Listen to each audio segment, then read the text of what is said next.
So, ayun, magandang umaga sa atin mga kapatid. Ngayong araw is dadako tayo sa panibagong Bible verse sa ating devotion. At pagpapatuloy natin ang ating nasimulang new series na nasimulan natin nung nakarang araw. Ngayong araw pala is December 21, 2023. So, ayun, malapit na ang Pasko mga kapatid. Try sama-sama tayong aralin or matutunan yung series na to bago magpasko. Ngayon, alamin ba natin yung true essence of Christmas? Dahil ang series natin ngayon is First Christmas, celebrating the true essence of Christmas. So, ayun, ano ba yung true essence of Christmas? Kasi kumbaga, sa panahon yun, mali na yung nagiging aral natin or alam natin na true essence of Christmas. Mga tao ngayon nagiging materialistic. Sino nga ba Santa Claus, di ba? Ano ba yung naging role ni Santa Claus sa kapanganakan ng Panginoong Jesucristo, di ba?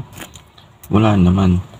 Pero ang hindi natin alam, ang true essence of Christmas is yung kapanganakan ng ating Messiah or yung ating tagapagligtas. Ay celebrate natin yung bumaba sa langit para magkatawang tao. Yun yan, di ba, yung anak. Pero mali na yung naging natin, akala natin, di ba? Mga kabataan yun, halos karamihan. Pag sinabing Christmas, mamasko ko sa ninong ko. Kailangan bigyan ako ng ninong ko malaking pera. May regalo, di ba? Parang sa isipan nila, nakapis na sa isip nila na parang required talagang magbigay mga ninong. Pero mali, which is mali naman.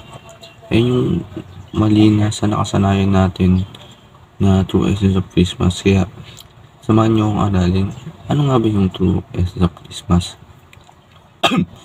So, ayun. Sa Bible verse natin ngayon or itatapos na natin, ang paaral natin ngayon is yung Bethel. Tapos na tayo sa sender, sa broker. At dito ngayon tayo is sa Bethel. Sino ba yung Bethel? Ang Bethel natin is si Mary, which is yung ibig sabihin ng Bethel is yung carrier or yung nag-carry dun sa Messiah na yun. Tapos ngayon, dumako tayo sa ating Bible verse. Ang Bible verse natin ngayon is Luke chapter 1 verse 38. Ang sabi dito is, "And Mary said, Behold, I am the servant of the Lord. Let it be to me according to your word." So ayun, in Tagalog. At sinabi ni Maria, "Narito ako na alipin ng Panginoon.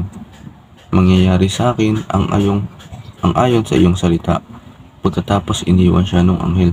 Bumaba yan yung anghel sa kanya. Tapos sinabi pinahayag niya yung balita na parang nagulat si Maria dyan, sabi, "Ikaw ba naman, di ba, bumaba yung anghel tapos sabihin sa'yo na ipapanganak mo or yung anak mo yung Messiah or the center of the universe." Sino bang hindi magugulat din, di ba? Napaka-swerte ni Maria. Tapos sabi nga ni Maria dyan, "Narito ako katalipin ng Panginoon. Mangyayari sa akin ang ayon sa iyong salita." Ayun yung maging response niya dun sa anghel. Na tinanggap niya yung responsibilidad na yung pagsugo sa kanya ng Panginoon. Tapos yun, dumako naman tayo sa ating unang karalan. Ang una sa ating karalan is Mary sees the first Christmas as the vessel of the Christ. Yun, napakatinding opportunity na maging ina nga ng Messiah or ikaw yung pinili sa dami ng babae, sa dami ng mga tao, ikaw pa yung napili na magdalang tao para dun sa Panginoon. Grabe, Panginoon yun, di ba? Tapos sa tiyan mo lang maging fetus pa yun. Napakalaking opportunity nun. Tapos yung pangalawa, Mary sees the first Christmas as the privilege. Yun, napakalaking privilege nun, kumbaga. Kasi hindi naman lahat ng babae bibigyan ng privilege yun, di ba? Isang beses pa lang pinapanganak si Jesus sa mundong ito, tapos sa kanya pa, di ba? Nasa Biblia na yun, nasulat na yun eh. Hindi naman pwedeng pupunta ulit si Panginoon Jesus tapos papanganak doon sa kakilala ng babae. Hindi yun, napakalaking privilege dun para kay Mary. Mary sees the first Christmas as an opportunity to serve. Yun, sana Ganon din tayo. Diba sabi, narito ako at alipin ng Panginoon na mangyari sa akin ang ayon sa iyong salita. Yung kumbaga sa salita niya yun, pinakita niya na servant talaga si Lord eh. Sana ngayon, di ba, ngayong Christmas na makita natin kung ano ba yung true essence of Christmas na paglingkuran natin si Lord. Hindi yung puro material na bagay lang tinitingnan natin. So, yun na ba ako tayo sa application. Be willing and available to be the vessel of the message of the Christ. Hindi naman tayo yung kagaya ng kay Mary na magdadalang tao eh. Hindi naman natin pwedeng tayo lahat. Mabuntis tayo tapos ang baby natin si God. Yung sa atin is yung mensahe. Dahil natin yung mensahe. Nasa puso na natin yun, nasa isip na natin yun. Kumbaga tayo yung nagdadalang mensahe. May pakalat natin. Ilabas natin. Hindi naman pwedeng kaya nung sa baby, di ba?